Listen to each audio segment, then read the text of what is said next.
Let's try to have two different sets of questions and answers.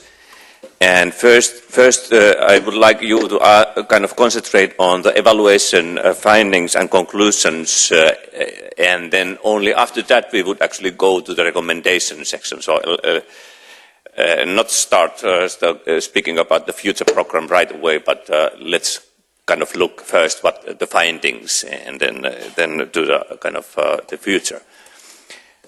So if that is okay with you, I would like to now invite questions to the team. You can address the question to the whole team or some of the individual members of the team. And so I will take 2 or 3 questions in a bunch and then give the floor to the team. And we have some mics here that will be delivered for you who want to speak. Okay, hands up now. All right, there's one in the back, and then one in the front here, and then third one and fourth one as well. Okay, there in the back over here. Yeah. And please introduce yourself and your affiliation, and then make the question. And try to make short questions, not speeches. We have listened to speeches already. Yeah, my name is Dili Rahim from Lapland, Rovaniemi, and I'll be very quick. My question is probably to any of the speakers. It's got to do with the. I'm not a I'm a policy maker.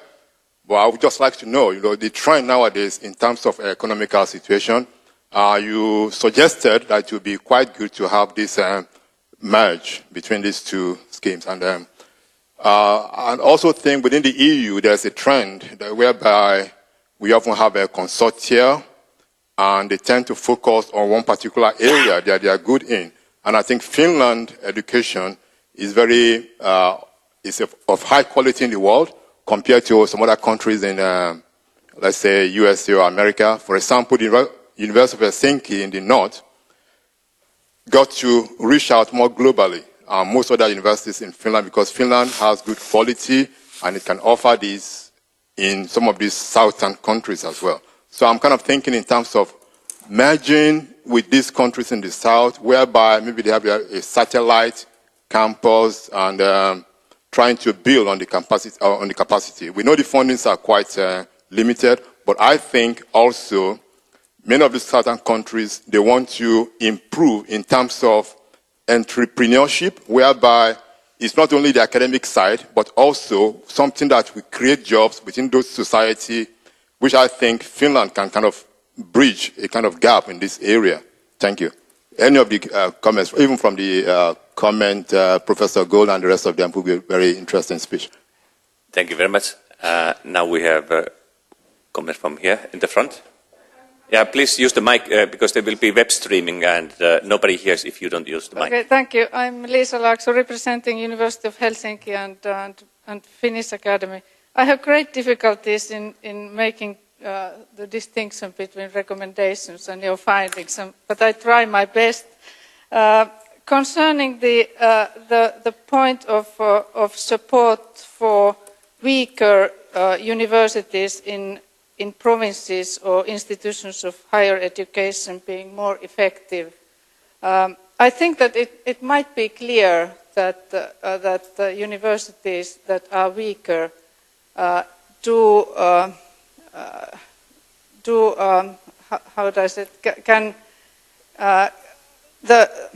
the impact of partnership and cooperation is probably bigger there. But does that mean that the cooperation between the national best universities is less effective? Because for best universities in the world, it is essential nowadays to have a lot of partnerships, a lot of networking, a lot of cooperation. And it might be so that the University of Nairobi is not dependent on Finnish cooperation, but certainly it can contribute to excellence at the University of Nairobi, and there is still a long way to go for these best universities in many developing countries to become world-class universities. And I think that the Finnish partnership can contribute to that. When we are speaking about universities that have less partnerships, it might be that that kind of cooperation creates dependency, and that the kind of excellence is not reached. And I think that that it is also for kind of mutually more beneficial for Finnish universities to work with the best national universities in developing countries. Thank you very much. I regret already that I divided this discussion into two sections. You can ask any question you want. So, because I could see that the first question also was related to some of the recommendations. But let's agree that you ask only one question per time, so we can have at least 3 different questions. Now I have the gentleman somewhere in the middle. You, yes. And then we will go to the answers. Thank you. My name is Seppo Höltä. I'm a professor of higher education, administration and finance from the University of Tampere. And first of all, I would like to congratulate the team for the excellent report. It is a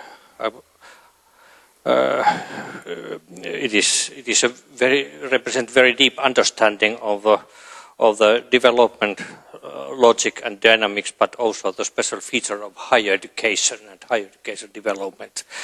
And it is really even worth doing as a reading material on the course of higher education and development. And I would like to raise a question about institutionalization of the deepening the concept of institutionalizing the programs not only in the south but also in the north.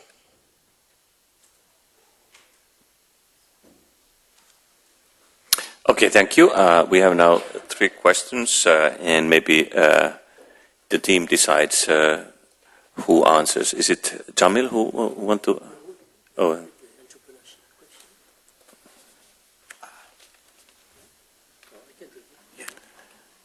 All right. Okay, I'll have a first try and then ask my colleagues to come in.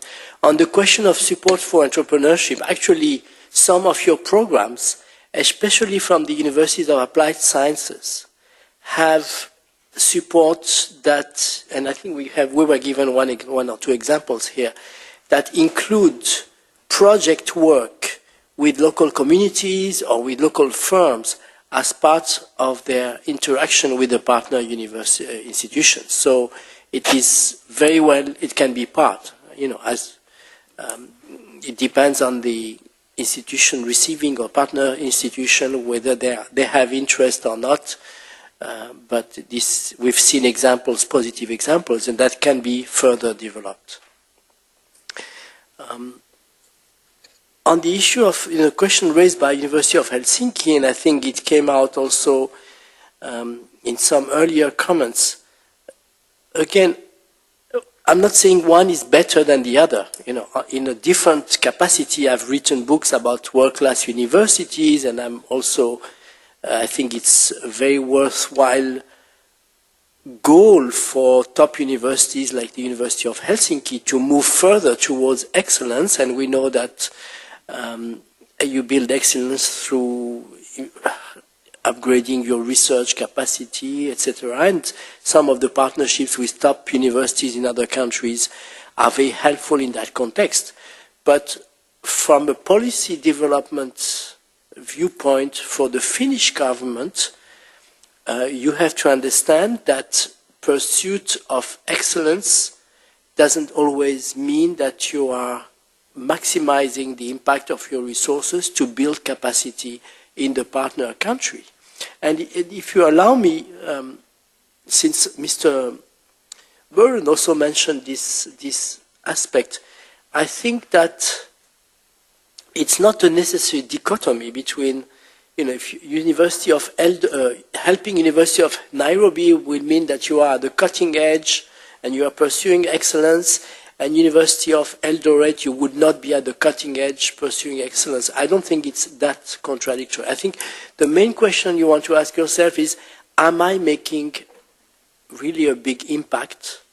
Compared to other donors, you have limited resources. And I do believe that scientific development and research, even research, leading edge research, can happen in a remote area and can happen in a weaker institution, provided some of your partners are scholars of well-renowned scholars, and you can do world-class research in a poorer environment, depending on the topic. I don't see it as really one or the other. It's just that the balance should, if capacity building becomes the primary concern, then I think this has to be taken into consideration.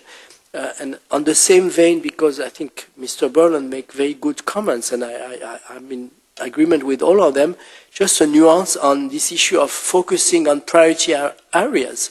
I think that if you focus on rural development, for example, agriculture, it doesn't mean that it will be relevant only for Wageningen University, because it has some social dimensions that would be very relevant to the ISS. Again, I think if you take issues, development issues rather than discipline, then a multidisciplinary approach is important, and then there is room for many different actors from the more developed countries. On the third issue from University of, was it Tampere?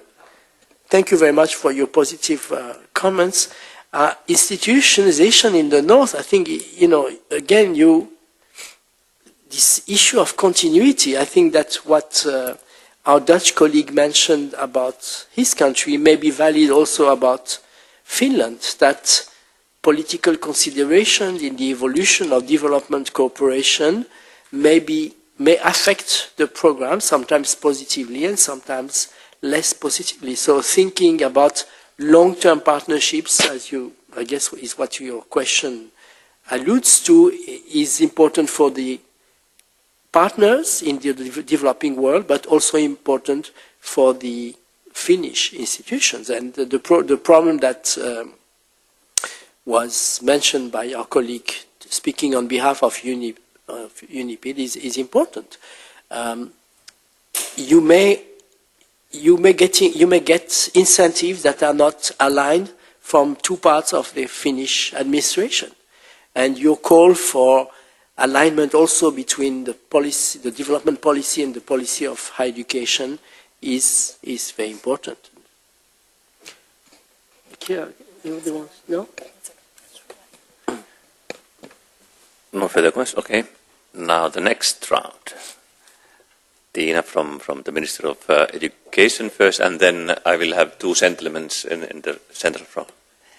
Yes, thank you very much. My name is Tiina Vihma-Purovaara. I'm from the Ministry of Education, Science and Culture. First of all, thank you and congratulations. As it was said already by Seppo, it was very profound and very good. I can't distinguish with the questions or comments. We have been reading this with Riina, my colleague. First of all, I think that we can echo on the comments from the Netherlands. We were thinking also very much on this institutional cooperation and the possibilities of a single higher education institution. That what's the role of one institution if the cooperation is not on the very high level, on the record rate or the board or so forth. And so what is the impact if the collaboration is on group level or on the institutional level? And then, of course, that what was mentioned already, that when thinking about the whole structure of capacity building, so of course it's all the instruments needed, the policy instruments and the ministry instruments and whatever comes. So the different roles of different actors, they are very important to recognize. But then, yes, as Jeremy was already saying, that we see the global responsibility very important, and of course we would like to see it in the strategies and in the priorities of higher education institutions in Finland. And these would then kind of give some kind of directions for their global cooperation, which would bring then sustainability, which would bring then the kind of exit plans, and of course they wouldn't be then based on this kind of ad hoc collaboration initiatives. But my question would be now that where you are talking actually about, when you were saying about the integration into overall strategies, and the directions, were you talking about from the south, the higher education institutions, or were you talking about these from Finland?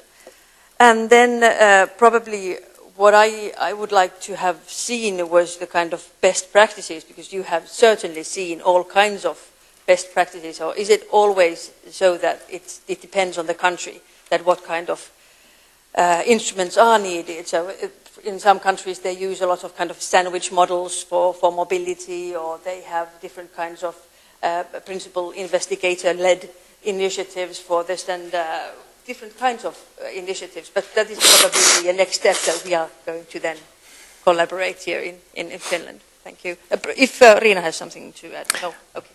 Okay, thank you, Tina. And the next gentleman. Okay, my name is Pascal Do. I am a lecturer of higher education management, School of Management, University of Tampere. I come from Cameroon originally. So I would like to, first of all, comment about the merging. From the point of view of higher education management, I think it is quite realistic for the sake of synergies, economies of scale, and impact. Then in terms of the partners in the South, I'm an African and we usually talk with some proverb. I would like to say it's better to be a big fish in a small pond than a small fish in a big pond. I see no relevance. Some universities in Africa are very established. The case of Nairobi was mentioned.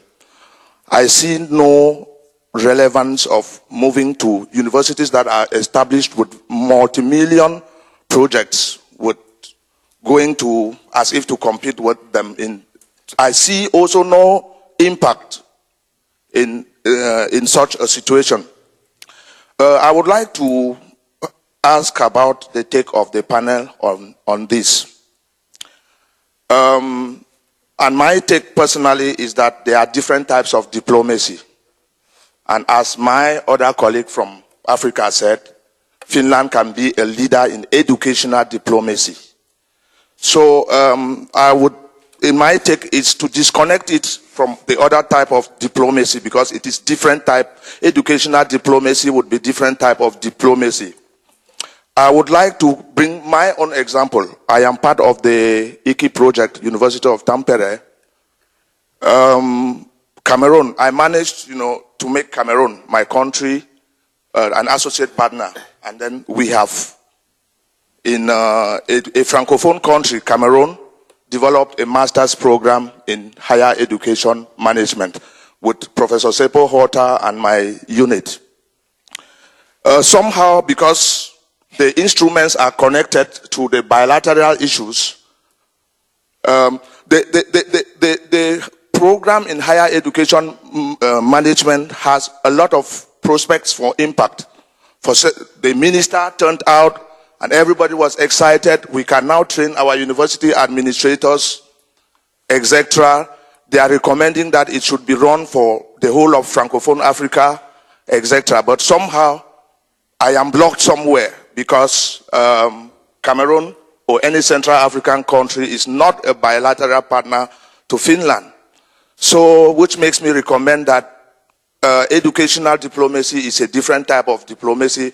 It's not about supporting a government out of power. It's not about taking guns. It's about a different type of diplomacy. So I would like to ask the take of the panel about my recommendation. Thank you. Thank you very much. And next gentleman next to you. Okay, thank you. Markus Laistinen, also from the University of Helsinki, where I'm the senior policy advisor to the university leadership in internationalization.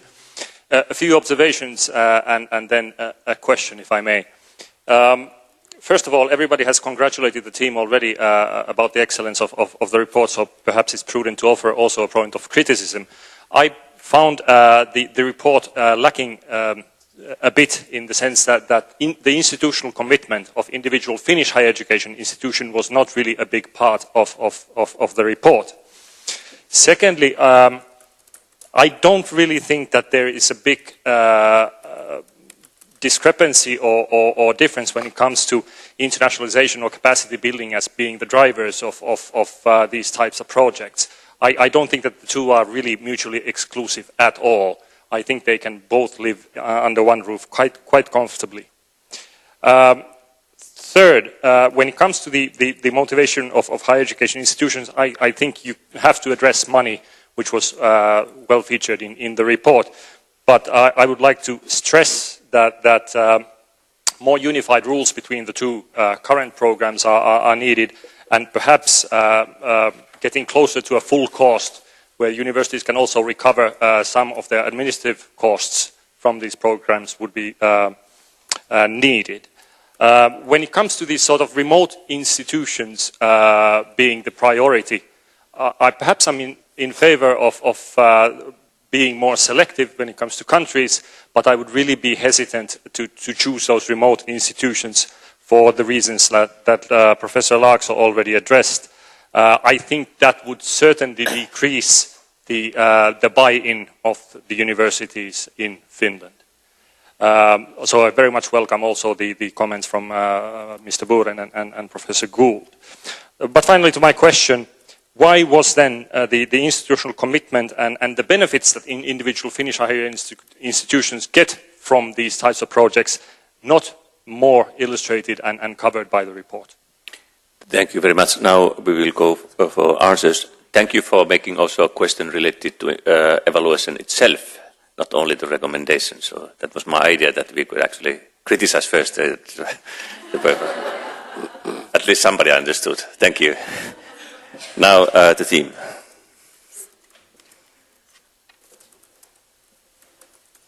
Yes, please. Okay. Thank you very much for these good comments and questions. On the first one, integration into strategy, several levels. First, if a priority of the Finnish government, and I'm not choosing this priority and I'm not disputing it, but if the priority of a Finnish government in one country is to do health, to support health development, and if all the Heikki or NSS project in that country support fishery development, I see a disconnect, which needs to be. Second, with the national, or the partner, when I'm talking nationalist, partner country priorities, and by and large we saw that there is not too much disconnect. And lastly, the priority of the institution which is the partner. And often we saw that there is just no connection, and the risk, and sometimes it's no problem because the department or the faculty is allowed to do its things, so the project goes on very well, but sometimes the project is blocked or is not shared or scaled up throughout the institution where it could have a tremendous impact. And you find frustrated academics who are doing a great job who are not recognized. You know, my colleague from Cameroon mentioned that he likes to use proverb, and I'm from Morocco, and we also like to say that no one is a prophet in her or his country. On the question of, and you mentioned, you know, now moving to your point about big fish in a small pond. In a way, that's what we are trying to send, and perhaps it's not, it's misunderstood, and we need to rephrase it. I'm not saying, you know, it should always be in the remote area. We're saying basically institutions that have capacity building needs. So it could be very well a new institution or a younger institution in the suburbs of Nairobi. I'm not saying you have to absolutely to go as far as you can from Nairobi. Plus, my experience in many countries is that big established public universities in developing countries tend to be more resistant to change than younger institutions. So in terms, if you think again in terms of impact, in terms, and remember the focus of the report is on capacity building in developing countries, not an assessment of how well or how much Finnish institutions benefit from this program. So that's what drives our recommendation to try to think about impact. And again, it's not exclusive, you know. When I was still working with the World Bank, we had a very successful project in China in the late 90s. And the project leader was my colleague, ex-colleague Henna, who could not be with us today. And the Chinese government, if some of you may be aware of their 211 projects, they wanted to develop world-class universities, and they wanted to focus on the top universities. And we were able to convince them that they should also think about the other provinces, especially the western provinces, so to avoid leaving them behind. And finally, they agreed. And so the project would support strengthening and partnerships to the top universities, but they had a partnership with a weaker university. So it was a cascade effort, a sequence. And I don't know about your experience, but my experience that even if you are very strong, if you are very good, when you try to transfer your competencies, your knowledge to a weaker institution, it's not boring, it's not a waste of time, because you learn also in the process. I believe that it can be mutually beneficial. Better treatment of recognition of administrative cost, you are entirely true. I think we say it in the report, and if it's not well understood, we can insist on it. Yeah. There are costs for your institutions that are not fully, and also for the partner institutions, and hopefully that would need to be recognized in a new program in the future. I don't know if I've covered everything, Kira? Maybe just just a quick point on the point of view of Finnish higher education institutions. We did consult quite extensively with the Finnish higher education institutions, both in terms of written documentation as well as through the Finland interviews. And just to repeat the point that this was evaluation from the perspective of the capacity building in the developing countries. Do you want to continue? Okay. Let me just quick clarification. It's related to this big fish in small pond, or small fish in a big pond. In NSS, in Heikki, but I think it illustrates better in NSS. Certain call for proposals. 29 projects were selected to receive a total amount of 2.5 million euros over 2 years. So it's about 44,000 euros a year. Now, this is then divided between, on an average, 6 partners. So you get 6,500 euros per partner per year. Now, I'm not saying that it's completely impossible that this 6,500 might lead to significant capacity development, but it's very unlikely, and it's very difficult to build on that assumption. So in that case, this is something that has to be understood. This is small money, and that's also one of the reasons why, say for example, University of Da Nang in Vietnam, 90,000 students. And if you get there, you need to be really good with your program and really well targeted and really well fit into the university strategy to make sure that it's not sort of lost somewhere along the long corridors of that university.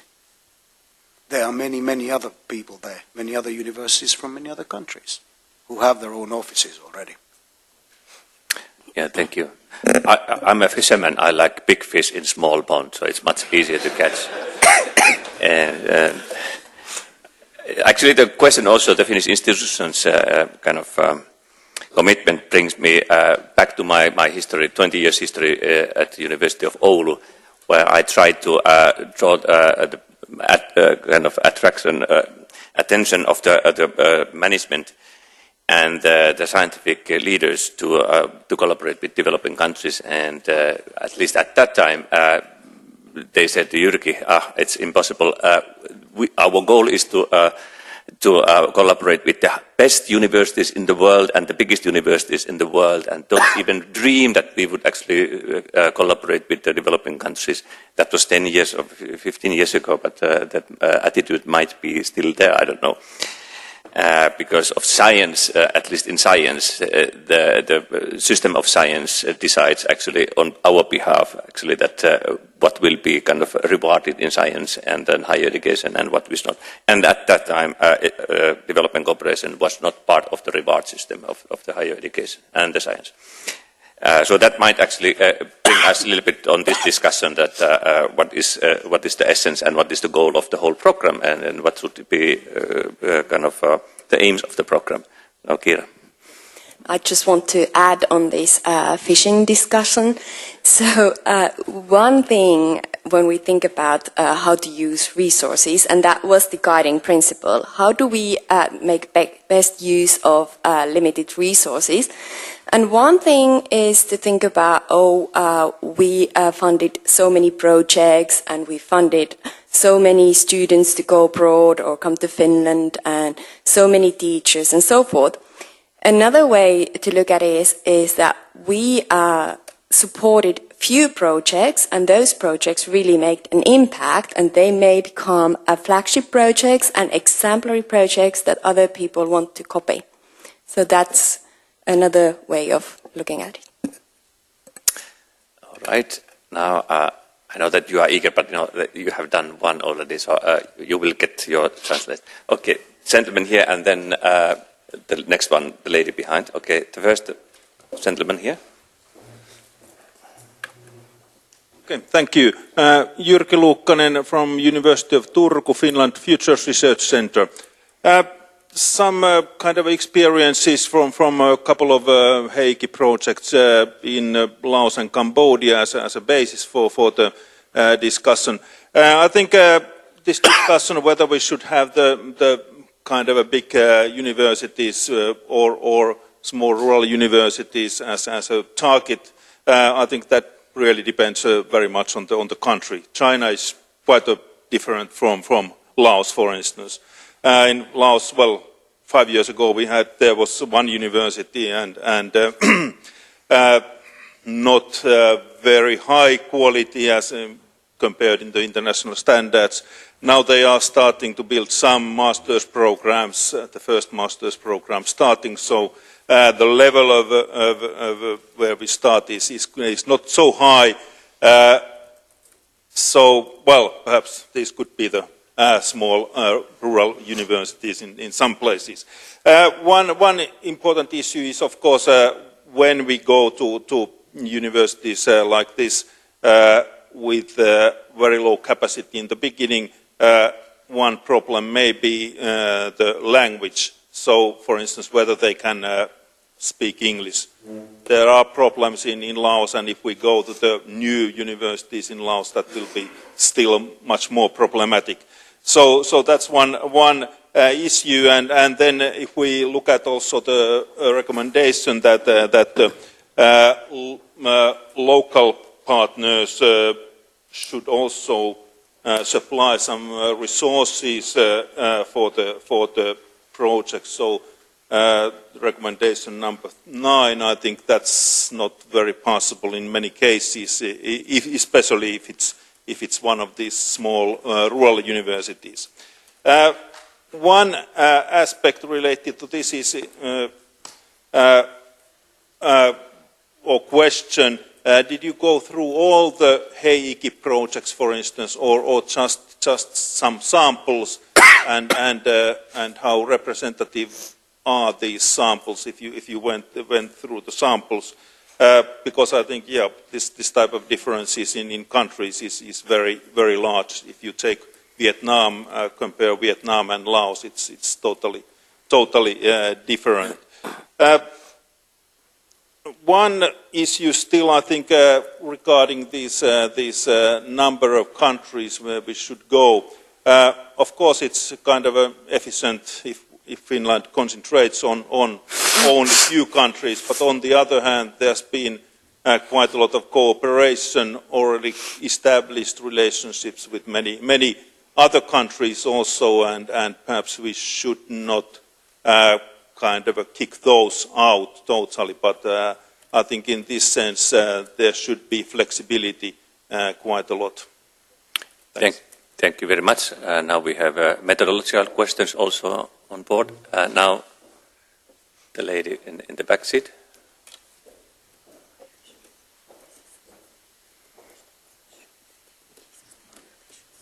Hello everyone. My name is Satu Järvinen. I come from Omnia, the Joint Authority of Education in the Espoo region, so the vocational school. There are a few comments that I'd like to make. First of all, I want to thank the team for an excellent report. From our end, we're very happy to see the report make reference to vocational education as well. Also, I want to thank Mr. Seitsala for bringing up vocational education and training and the inclusion of it in the next round of the program. The reason why we feel it's important to include vocational education and training in the new Heikki program is basically a technicality. At the moment, there are no funding instruments for vocational schools in Finland to do capacity building projects in Africa or for the work of it in any other part of the world either. So it's something that has to be corrected in our country in the future. Now, there's been a lot of talk here about impact, about big fish. I was brought up in Senegal, so I've learned a few African proverbs myself. The need for vocational education and training in Africa, especially that I know more than other parties of the world, it's huge and it's big. Basically, the vocational sector is non-existent. Think about a country like Zambia. They have 28 vocational schools in the entire country. That's way less than we have in Finland, and in here we have much less people. So in there, when we start working on the type of work that we're looking to doing is developing the entire vocational sector, looking at the pedagogies, the systems, the training. So in those projects, we can be a very huge fish in a very, very small pond, especially given that the Finnish vocational education and training is pretty much the best in the world. We are one of the few countries where vocational training is popular. Also, when we talk about impact, when we talk about rural areas, there are no top vocational schools that we could work with in those countries. They are so rare, they are small, and none of them that we've seen are that good. So basically, our work takes place in rural areas, in small places, and really, like in a project that we're hoping to have in Uganda, really going from the scratch, starting from the buildings, and then working on pedagogies, curriculums, assessments, the whole 9 yards of it. So basically, my comment and questions for the team up there in the podium would be, you were in the countries, you saw the situation. If you hadn't looked into the situation through the glasses of higher education and training, how would you see the possibilities of vocational education projects to have an impact on capacity building in southern countries? Thank you very much. I think I'll take a third one, lady in the back. Kitri Nivasan from Aalto University. I have some comments regarding your recommendations, but they are more directed towards the Ministry of Foreign Affairs or to SIMO. I think most of our discussions were on impact or measuring the impact and the institutional strategy, including the institutions or strategical point of view in doing these projects. My concerns are when you're thinking of the practicality of doing these projects on the scale of the funds given to these projects, it's very difficult for the people who are running these projects to even to know who are the weaker universities. Of course, the bigger universities are well known, but how do we even assess whom we call as weaker universities or weaker institutions or developing institutions, and what kind of guidelines are given to us? And who could do it better than MFA or SIMO? Because those are the two people who know what kind of impact they would really like to achieve from the funding that they are giving it to the Finnish higher education institutions.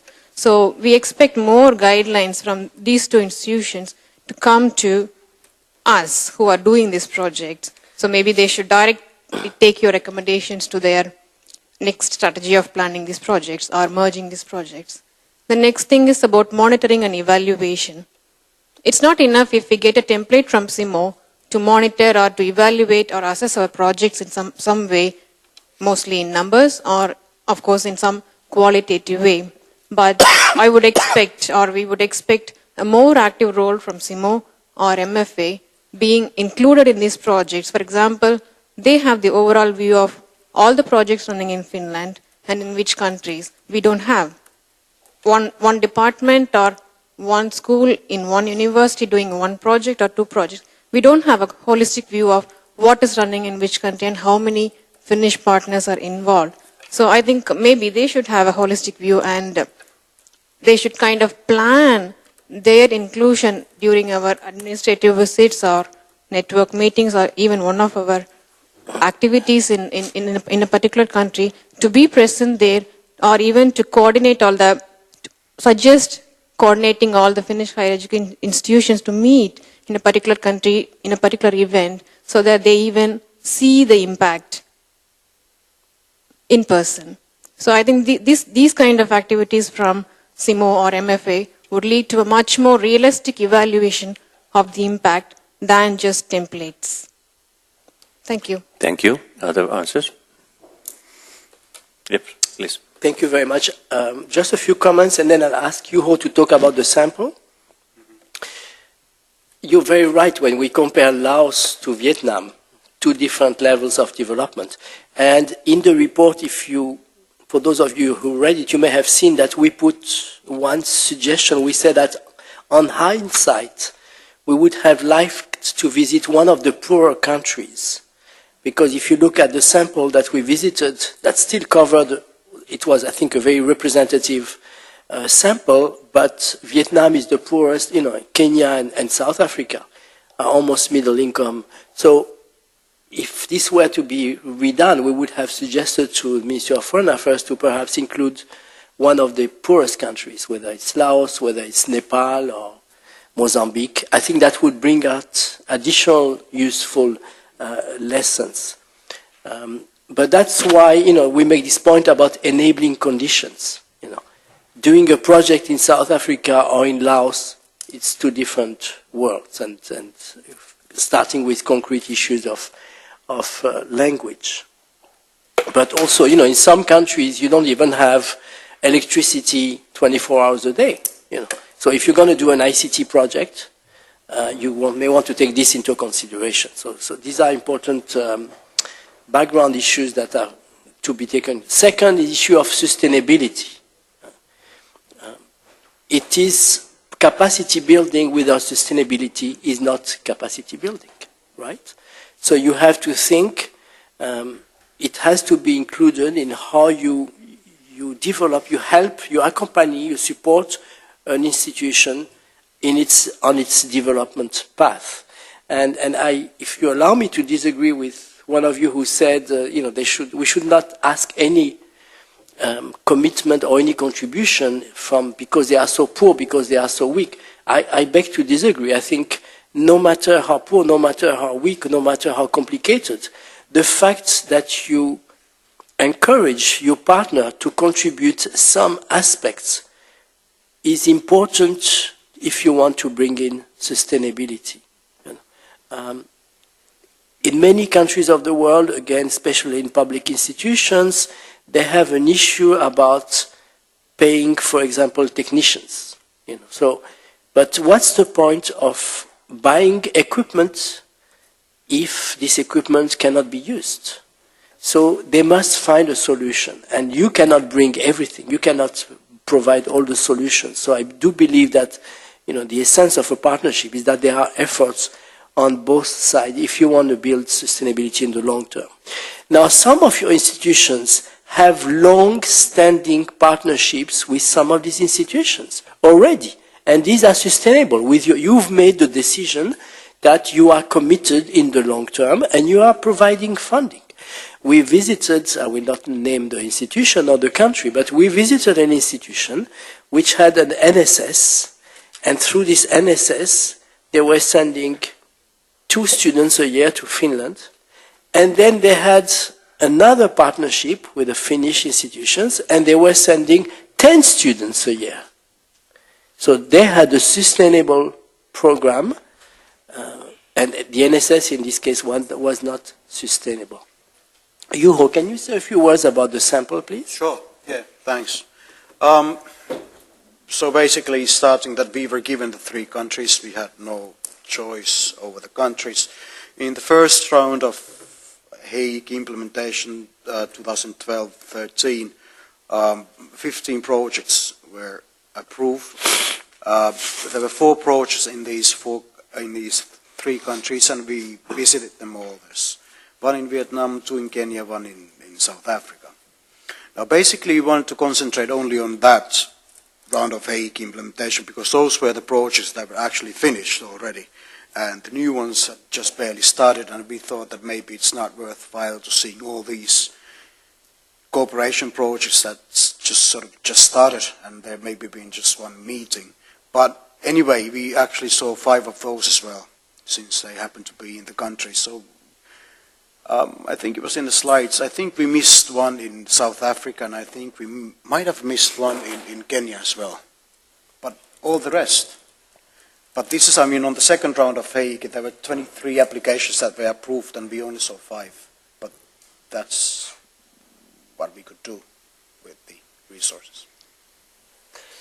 On the question on vocational training and vocational schools, if I showed you my business card, it doesn't say higher education, it says tertiary education. I'm a firm believer in looking at the whole tertiary education system. That does include vocational education, and too often in developing countries there is too much focus on building the nice research university, because that will allow me to continue doing the type of research I did when I was studying in the West or in the North, and the neglect for the training of these levels that are very important for the development. So we need, again, it's not one or the other, we need all of them, and personally, I mean, we didn't focus on that, but we would certainly encourage funding for vocational training if you can convince your colleagues from the Ministry of Foreign Affairs, your government. Last point about monitoring and evaluation. Yes, we encourage CMO to play a greater role. Funding should be available for monitoring and evaluation. And you should not, as higher education institutions, have to reinvent, each one of you, to develop a new monitoring and evaluation framework. It should be something that MFA and CMO together develop and provide funding for, but that it's taken into consideration from the beginning. It's, if it comes as an afterthought at the end of a project, it's much more difficult than if you think about it from the beginning, if you get the data, you put in place, and, for example, that's independent from your project, but most higher education institutions in the world, especially in the developing world, do not have a clue about what happens to their graduates. So pushing them, nudging them towards putting in place a system so that 5 years later, 10 years later, what happens, because otherwise you won't be able to measure impact for these projects. Kira, a few points on that? Yeah, I think we, just to emphasize again the importance of monitoring evaluation. For example, in my previous work at the OECD, where we like to work a lot with indicators and evidence-based recommendations and so forth, what we often came across was that people were doing something that seemed very inspiring and convincing and so forth. But in the end of the day, it was very hard to really spell it out. What was it that made it so great? Did it really, was it really due to one particular thing that the result came about and so forth? So we were always asking for evidence, and that generally means the evaluation, the indicators, And of course, that was rightly mentioned, the very good definitions at the start that we actually know what we are talking about. So I certainly wouldn't consider it something, oh, it's the evaluation extra that we need to do, but that's really is to, in the long term, making a good example for others to follow.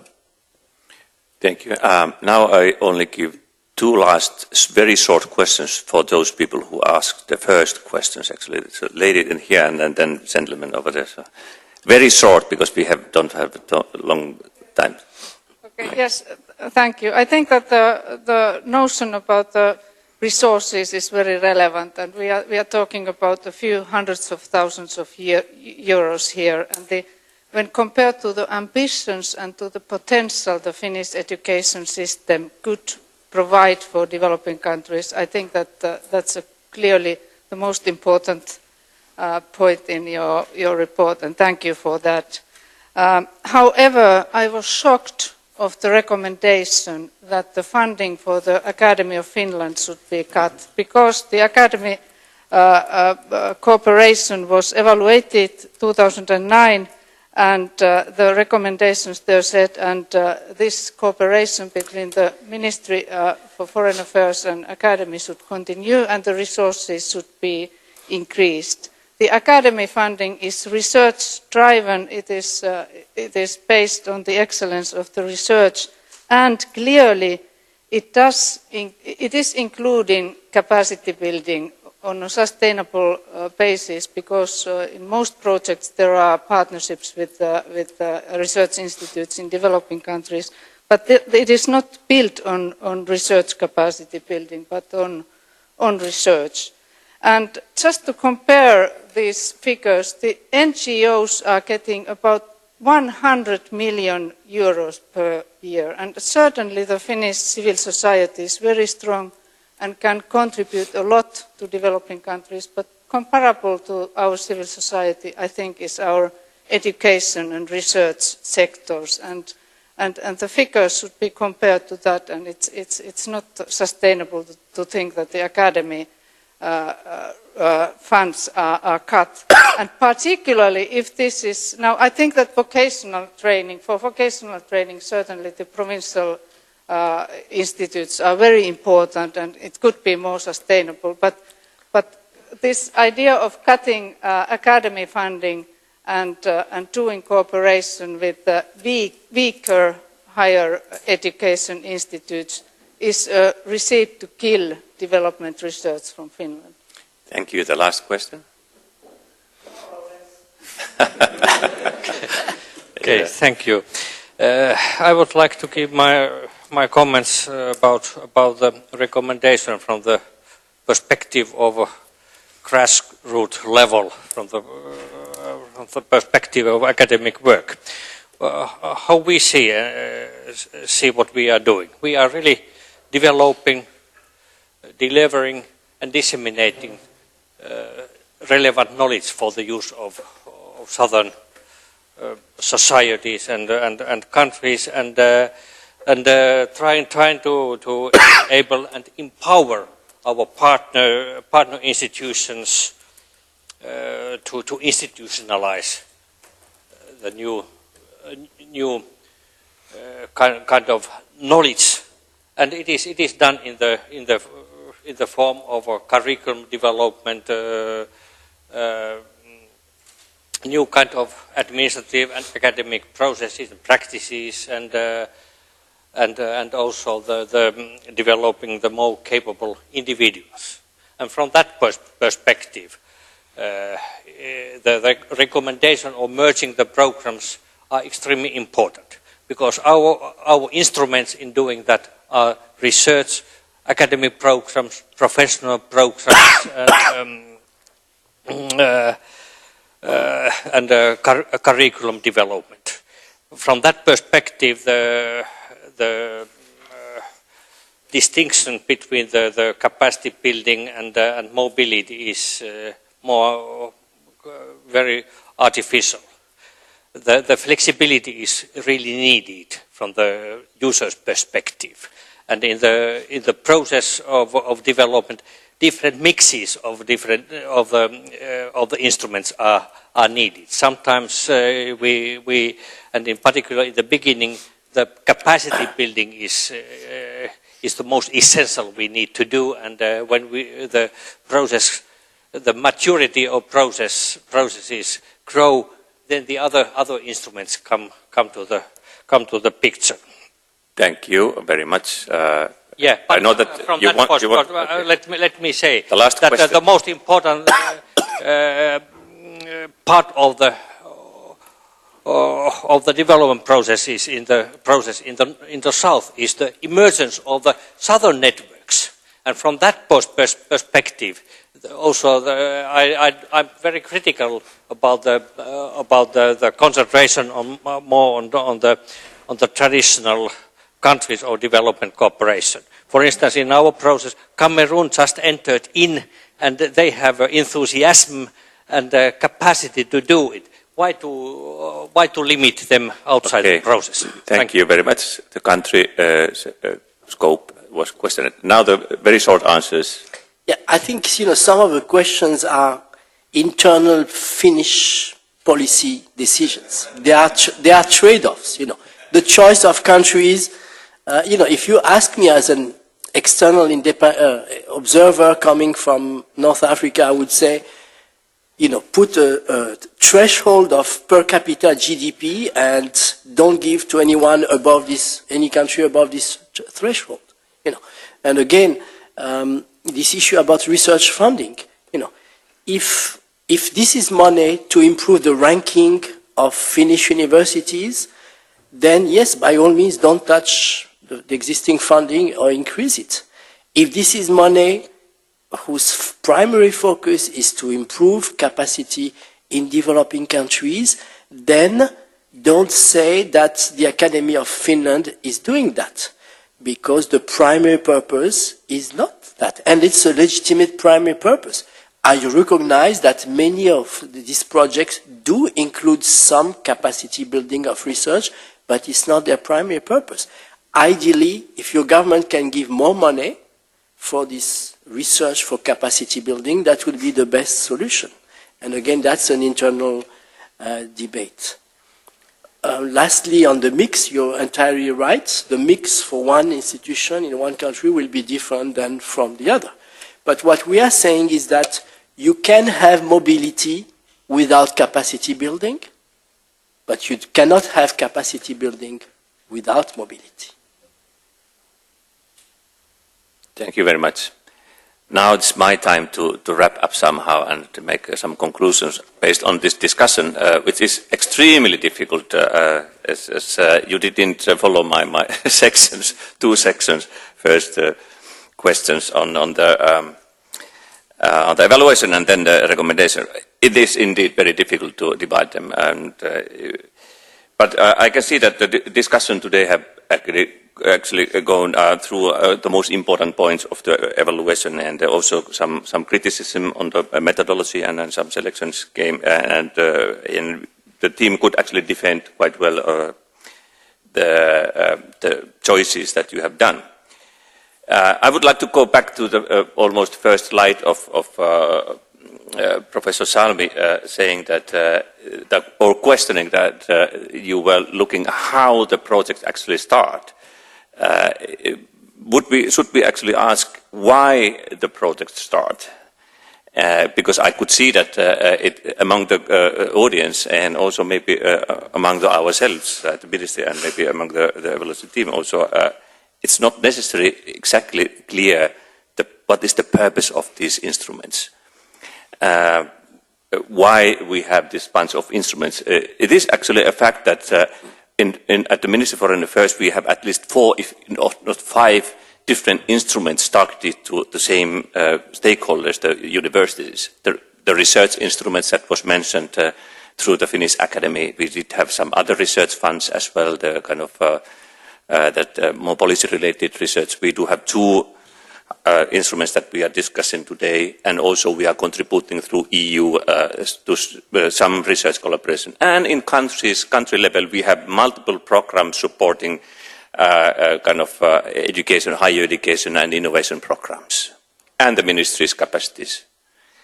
And so we have a quite broad range of funding available, much more than in these two instruments. But the fact is that we don't have very specific policy guidelines for this area.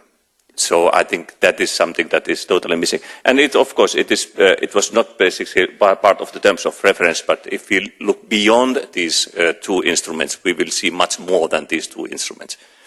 And I think also the discussion somehow related to merge of these two instruments should be related to merge of what?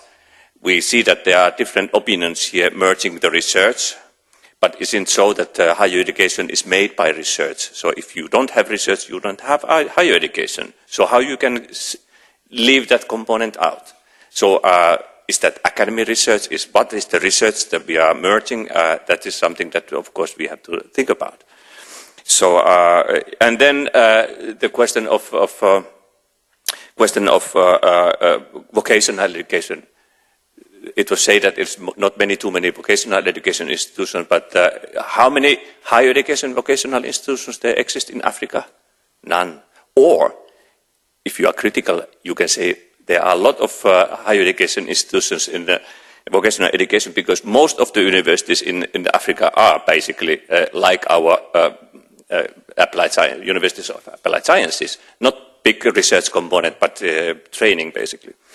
So it's very complicated, and so we have to back at the ministry when we go to the management response actually to think very carefully what is the answer to this evaluation. Higher education is not the priority, it has been said. It's very easy to say that higher education is not priority if you look at the funding levels that we have. The question is development priority for higher education? That is also asked. Are the higher education institutions, are they committed to development cooperation and work in Finland? Or are the universities in South committed to societal or academic work? That's also a question. What we are building, if we are building the capacity of higher education institutions. I didn't hear too many times word innovation here, how universities are related to real business development or economic development of the country. Is that part of the capacity that we should develop? Do we have some ideas on which direction the university should go universally and then in developing countries in terms of development of the society? And so on. So that complicates quite a lot. By the way, we are now busy to develop innovation funding instruments together with TEKES and Ministry of Foreign Affairs, which will be multiple millions available for higher education research, but also for business and NGOs. Why we have instruments only based on kind of legal bodies, like NGOs have their own instruments, and then universities their own instruments, businesses their own. If you give money for those instances, they never collaborate after that. And that is needed. So that's, again, it's not part of the terms of references, but that's beyond the bond question. So we have difficult decisions to be made later on. So thank you very much for your very good questions and discussion. And if not in terms of revising the document itself, it will be recorded and then taken account when the management response will be developed later on. Not during the summertime, because now it's time for going to summer holidays, most of us, most probably. And then when we come back, then we start. Not the consultants. Consultants, you have to do the next proposal, actually, during the summer holiday. Well, the other people are on leave. But thank you very much for coming. I appreciate very much that you could actually find the time. Thank you very much for the evaluation team. Excellent work. And then also thank you for the Finnish consulting group who was managing. I almost say Helsinki because I used to be the team member of the Helsinki consulting group long time ago. So thank you very much. And thank you for also the ministry people who actually had the time to come and think about higher education instruments today. Thank you very much. Bye.